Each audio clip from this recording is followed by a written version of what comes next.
my last video on my channel, I was pretty sure about the topic for this video.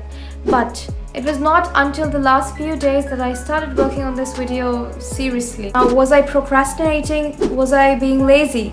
Maybe yes, maybe no. Sometimes it took a lot of time for me to find the appropriate research paper. Then, reading the research paper, sometimes it was just too boring. So I went for my language learning lessons, or maybe watched some reels sometimes to refresh myself.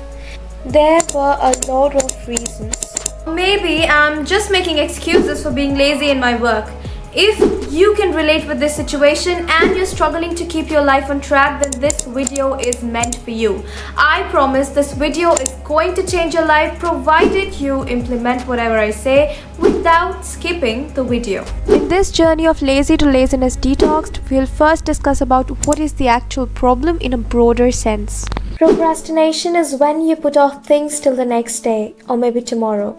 It's when you put off things till the last minute before the deadline. This is the graph of a normal person, the efforts he puts in before the deadline. And this is the graph of a master procrastinator, a super lazy person, the one who says, oh, I'll do it tomorrow. But shit, tomorrow's the examination. One thing which you need to keep in mind for any problem you have to deal in life is that before jumping to the solution for any problem, we need to first understand and analyze the problem itself. You're struggling, you're stressed, your life is out of track. Maybe the reason is not laziness. Maybe you're not lazy. What you deem to be laziness may actually just be a coping mechanism of your mind to relieve stress for some time. Have you ever faced a situation when you have your assignments due, you have to submit a paper, cook your dinner and many more things to do, but right now all you're doing is watching Instagram and Reels?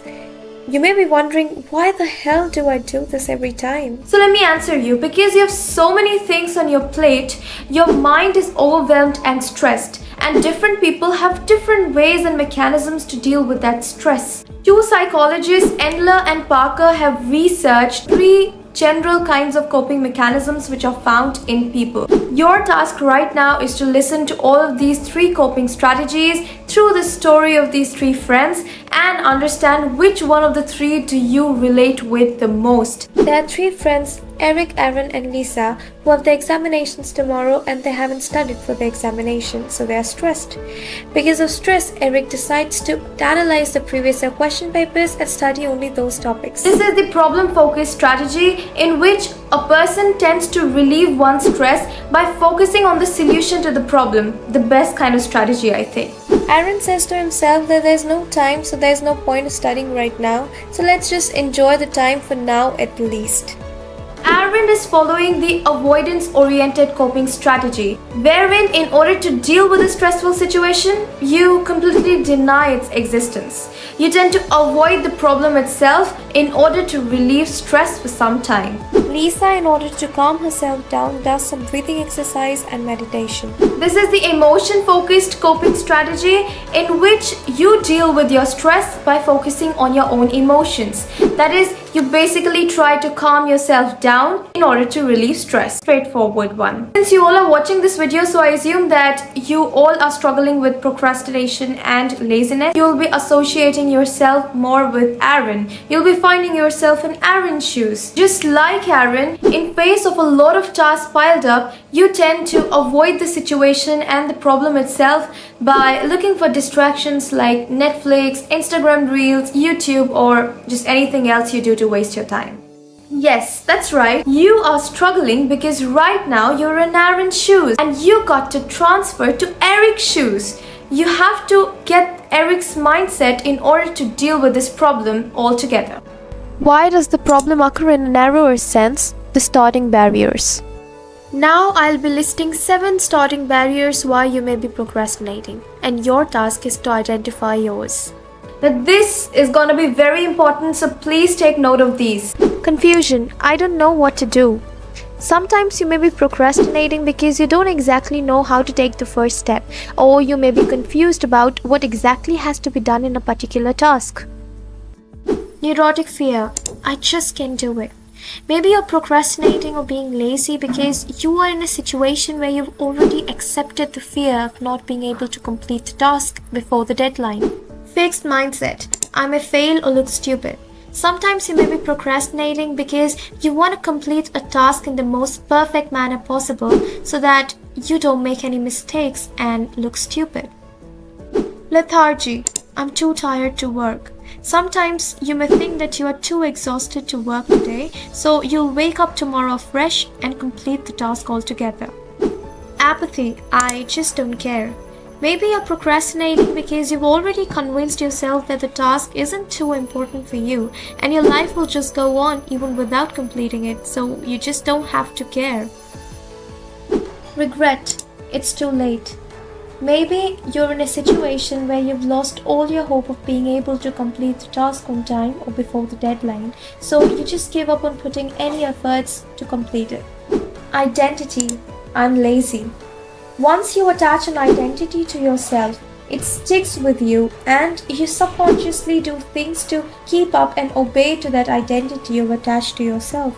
Now take note of the fact that it's not possible that you will be facing only one of the problems in all the situations in your life every time. It differs according to the situation, right?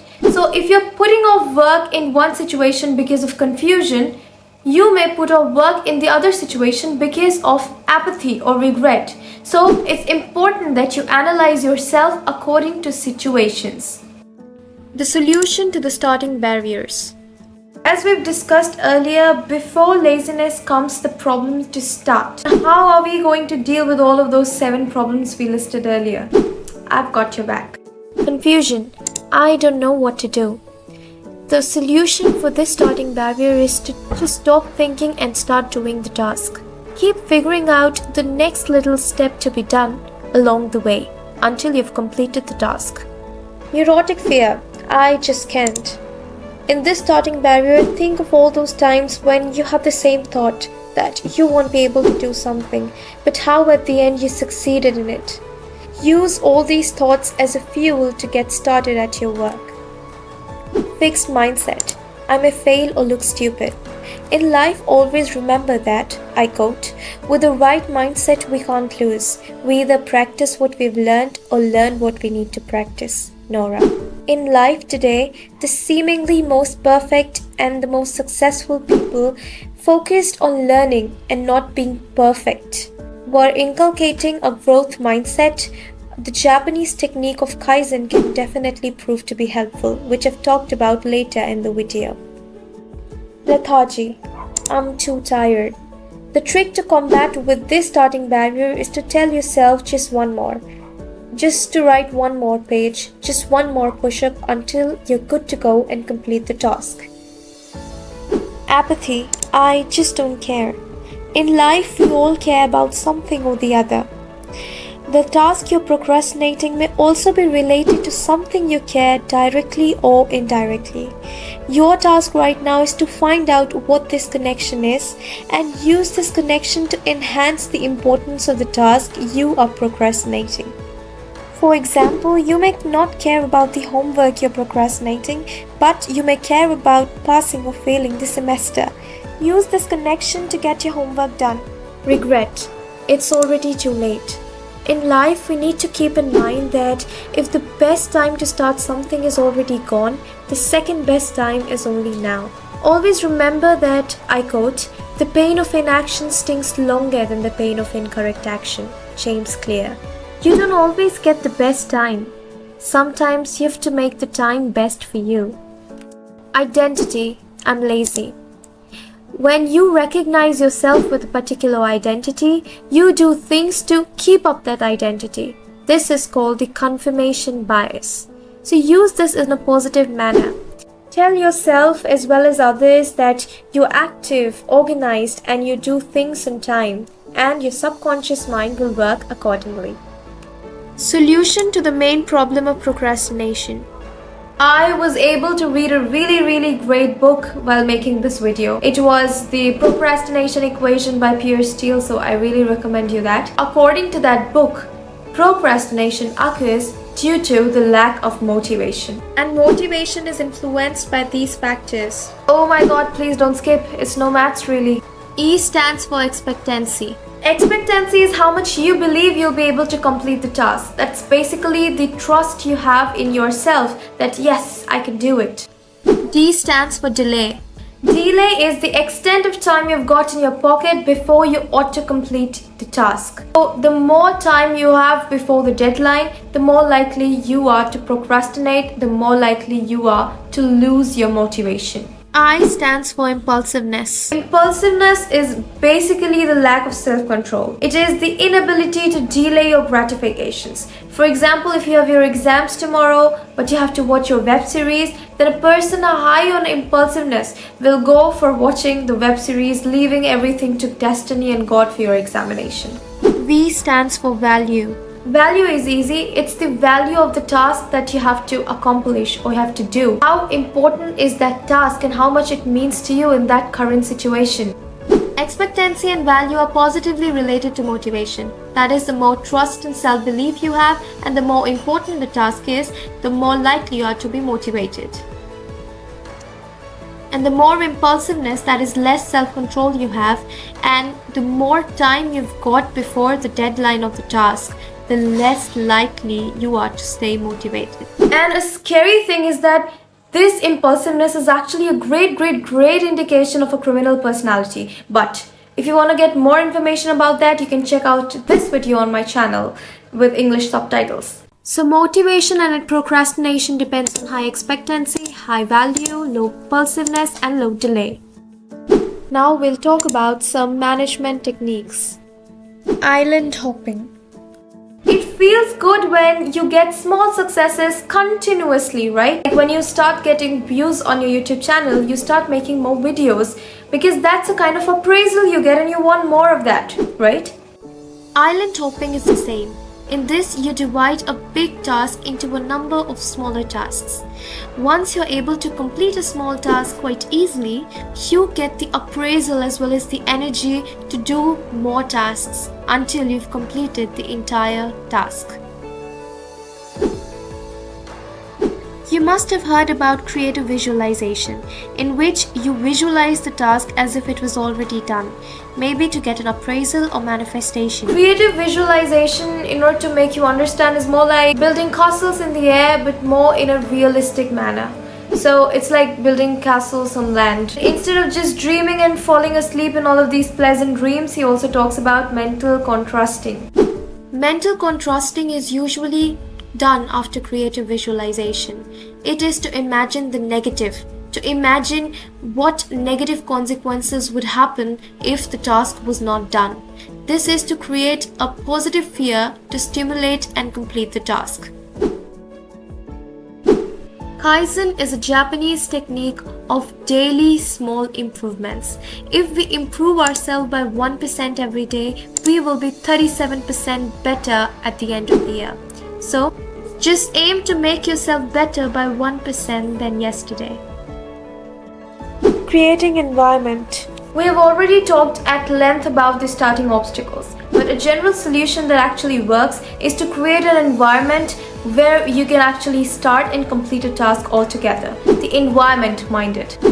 For example, if you've already decided to study after you come back from school, keep your study table organized with the study books, study material and stationery right before you go to school, so that when you come back, you don't have to fidget about the location and the stationery, and you are already mentally prepared to straight off start studying. Starting ritual. Another thing which actually works is to do a starting ritual. No, not that witchcraft one.